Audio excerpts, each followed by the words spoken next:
Our next topic is osmotic adjustments in plants. Osmotic adjustment means adaptations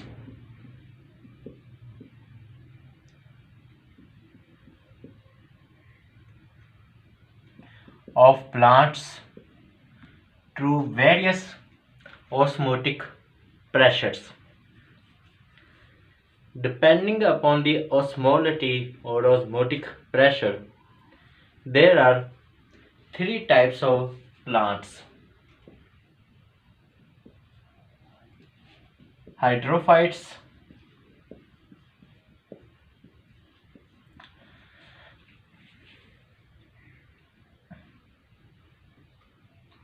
xerophytes,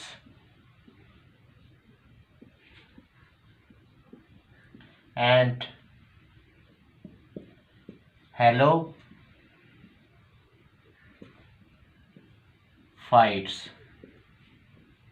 This fixed phytes mean plants. Hydro means water. So, hydrophytes are the water plants. In particular, hydrophytes are found in fresh water,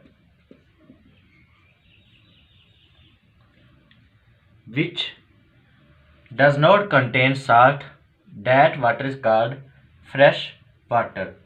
Hydrophytes are present in fresh water, and because they are present in no osmolality, no osmotic pressure, there is no any problem to hydrophytes to get water. Water flows inside the hydrophytes passively. So what is the problem for hydrophytes? How have hydrophytes adapted themselves to their freshwater environment?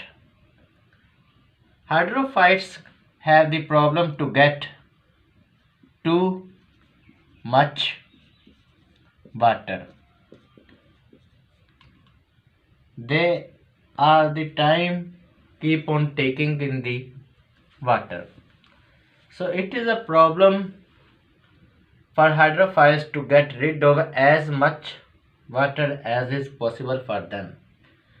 For this, to remove excess of the water, hydrophytes have some adaptations. One of which is large, broad leaves. The leaves of hydrophytes are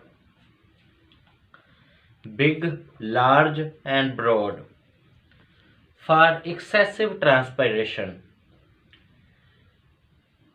The problem of excess water inside the plant can only be resolved by an increased rate of transpiration, which is possible by the adaptation of having large and broad leaves. Second adaptation in them in hydrophytes is that they have no cuticle over leaves. Cuticle is a protective thick layer of tissue present on the leaves, and the function of cuticle is to reduce to stop transpiration. So, preventing the risk of the stoppage of transpiration, hydrophytes have no cuticle. There is no any hindrance.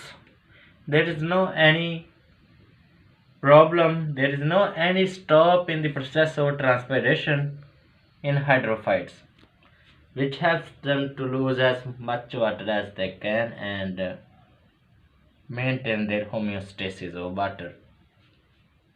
The third adaptations in hydrophytes is a large number of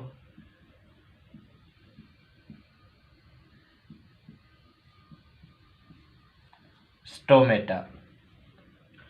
Hydrophytes have too much stomata which facilitate too much transpiration and solves the problem of excess of water in the cells of the plants. Example of hydrophytes is water lily and other plants related to the lily family. Now we learn about xerophytes. As I already have told you, phytes mean plants, and here zero means dry.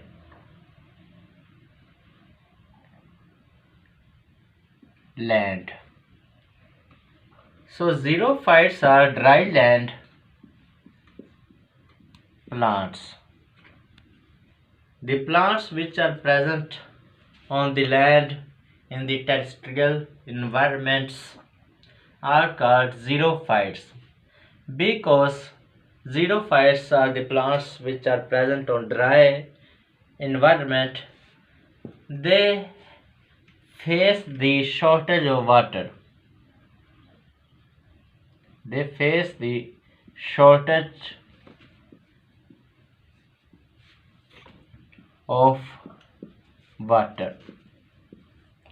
So which are the adaptations in xerophytes to survive themselves in the shortage of water? How they do with this problem to live on dry land? The adaptations in xerophytes to live successfully on dry land are the followings. First being is they have small, narrow leaves. The leaves of xerophytes are very much small and narrow as compared to the hydrophytes. The small leaves or narrow leaves reduce the rate of transpiration. When there is less transpiration, there will be less loss of the water, and water is conserved in xerophytes. Second adaptations in xerophyte is they have very small number of stomata. Less stomata or small number of stomata also reduces the rate of transpiration because the rate of transpiration depends upon the number of stomata. Less stomata will provide less surface area for transpiration to occur, which will in turn conserve the water in the xerophytes. The third adaptation in the xerophytes to fight with the shortage of water is xerophytes have cuticle. They have a thick layer of tissue made up of a protein called cutin present over leaves. The cuticle, when it is present over leaves, stops or reduces the rate of transpiration, which causes the water to retain inside the plant. So, having cuticle is the third adaptation or adjustment in xerophytes.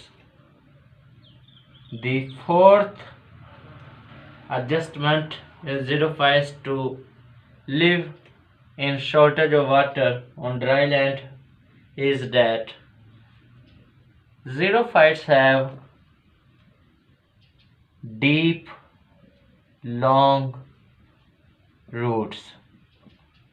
The roots of xerophytes are very much large, very much deep. They go to the under water, under earth water.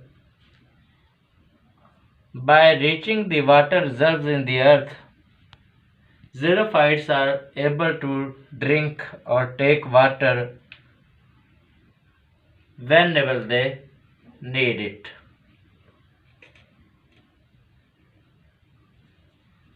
Fifth adaptation of xerophytes is succulent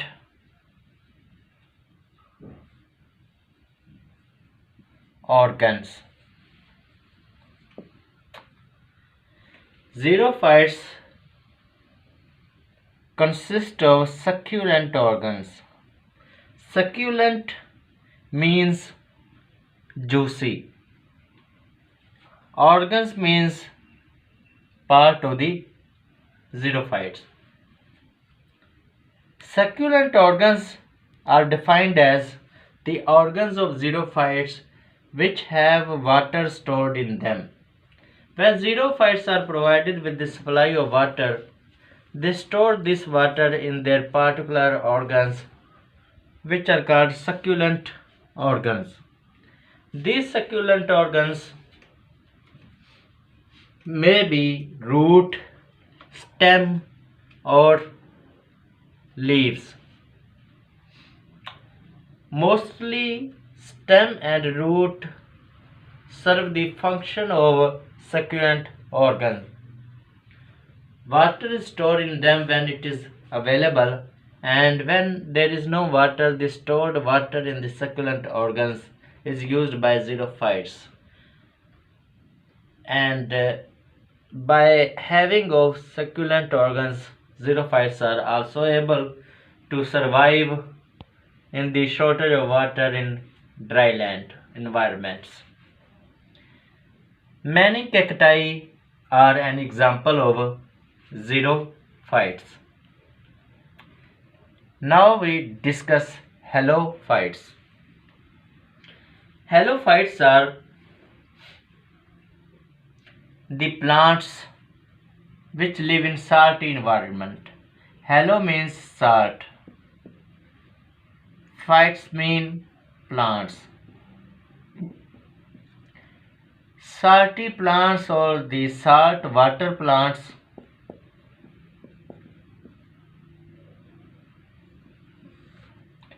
the plants which are present in salt water in seas and oceans are called halophytes.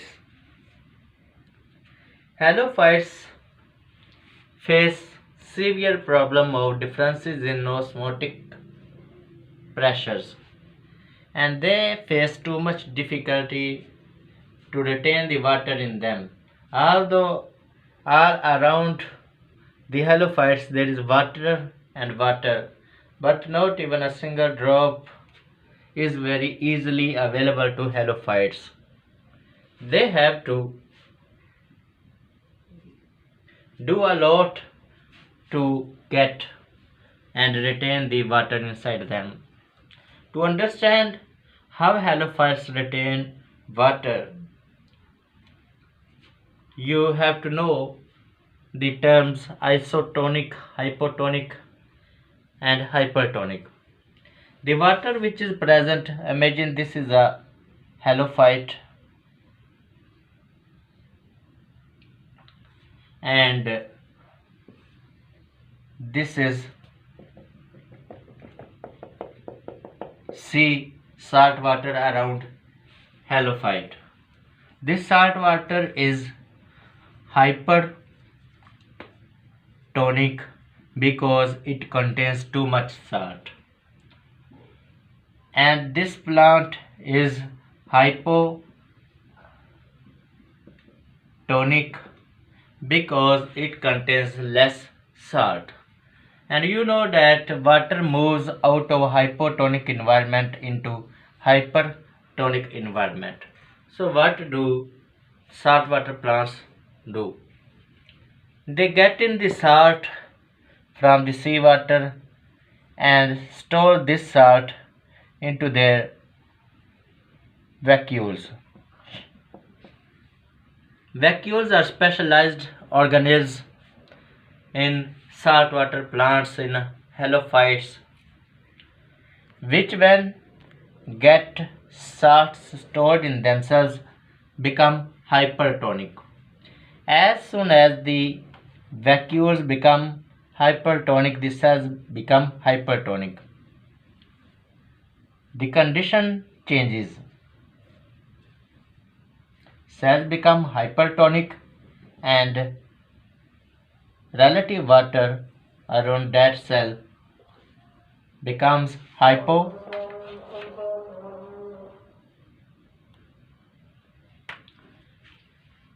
When sea water becomes hypotonic relative to the cell which is now hypertonic, water enters inside the cell and the vacuolar membranes, the membranes of the vacuole of halophytes never allow this water.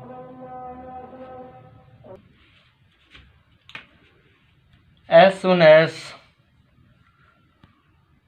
halophyte becomes hypertonic as compared to the surrounding hypotonic seawater, water enters into the plant and it is retained by the walls of the vacuoles, never let to go until there is a need. So this is the way halophytes get in and keep water and salt inside their cells. The example of halophytes include sea grasses, etc.